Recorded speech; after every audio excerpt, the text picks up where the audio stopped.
Welcome to another video. Today we are unboxing the Moto E15 from Motorola. It's an entry-level phone and it's the cheapest phone I could find in the Curry's electronics store.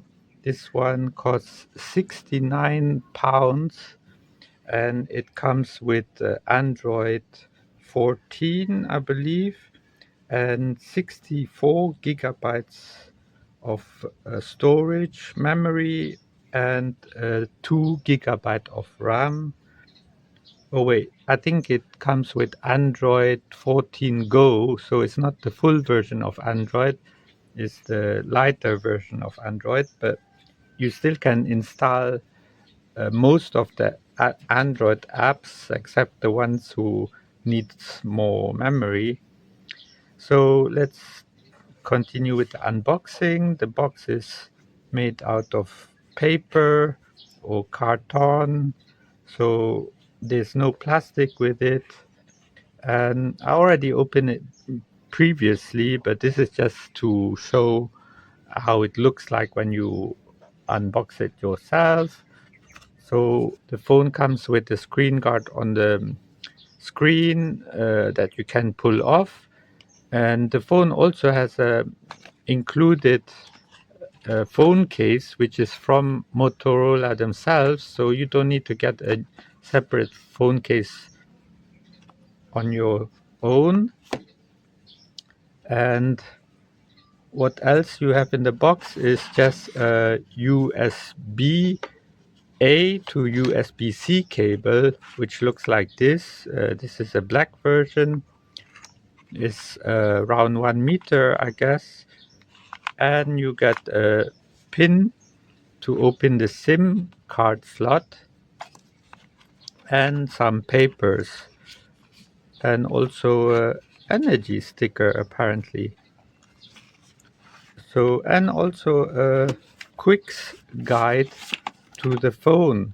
So it shows that it has a flash, a main camera, and an ambient light sensor, which I thought was a camera also, but apparently not. And it comes with a headphone jack, earpiece speaker, proximity sensor, front camera, SIM and micro SD tray, volume buttons and power button, microphone, USB-C charging port and speaker.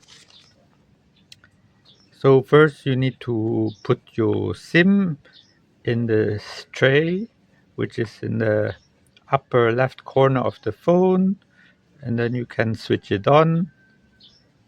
You remember that your phone is not this phone is not waterproof, so I think it's IP52, so splash proof, but not continuous waterproof.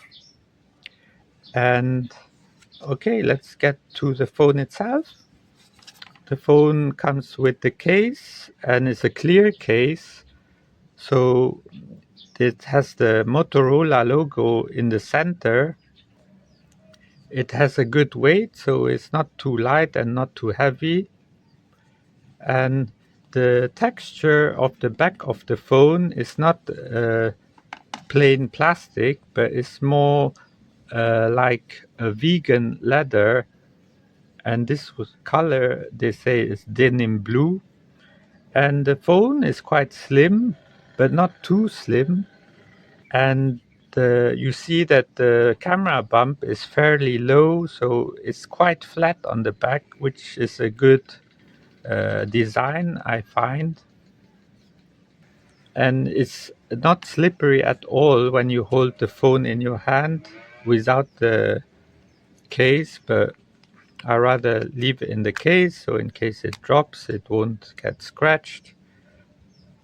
And it has a fingerprint sensor on the right hand side which doubles with the power button, so you can quickly turn the phone on with your fingerprint.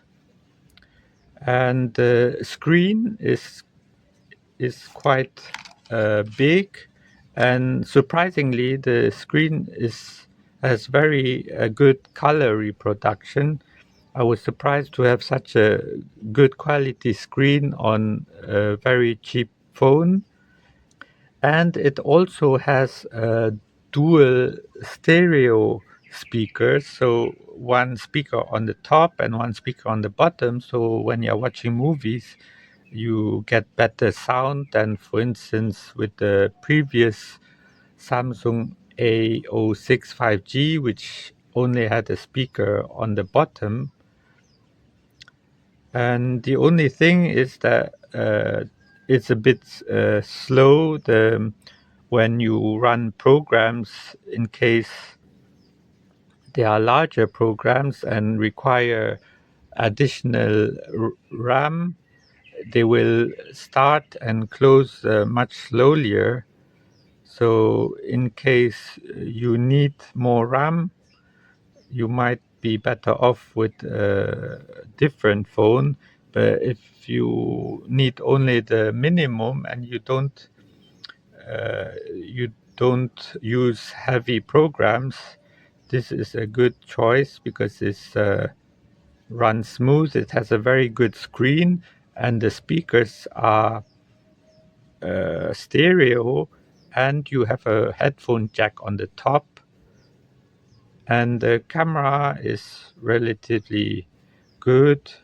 It just takes a while to start up. Until now, it works really well. It's the only thing, it's not very quick with the apps.